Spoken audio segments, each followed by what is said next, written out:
Friends, ప్రస్తుతం శ్రీశైలంలోని మల్లమ్మ కన్నీరు అనే క్షేత్రంలో ఉన్నాము. మనం మనసులో ఏదైనా ఒక కోరిక అనుకొని ఈ రోల్లో రోకలు నిలబెడితే ఖచ్చితంగా నెరవేరుతుందంట.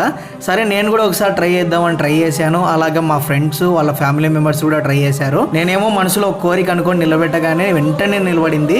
చాలా సంతోషం అనిపించింది. కొంతమంది ఇక్కడికి వచ్చిన భక్తులు కూడా ట్రై చేశారు. కొంతమందికి ఏమో స్పీడ్ గా, కొంతమందికి ఏమో స్లోగా అయితే నిలబడుతుంది ఆ రోకలి. మల్లమ్మ అనే ఆవిడ శివభక్తురాలు. ఆవిడ ఈ ప్రదేశంలో తపస్సు చేసిందంట. ఆవిడ వాడిన వస్తువులు ఇప్పటికి కూడా ఉన్నాయి. ఈ రోకలి కూడా ఆవిడకి సంబంధించినవని ఇక్కడ చెప్పారు. ఇప్పుడు మా ఫ్రెండ్ వాళ్ళ అమ్మ కూడా ట్రై చేసింది. ఆల్మోస్ట్ 80% వరకు ప్రతి ఒక్కరు కూడా నిలబెట్టగలరు. ఒక 20% మాత్రమే ఇక్కడ ఫెయిల్ అవుతారు.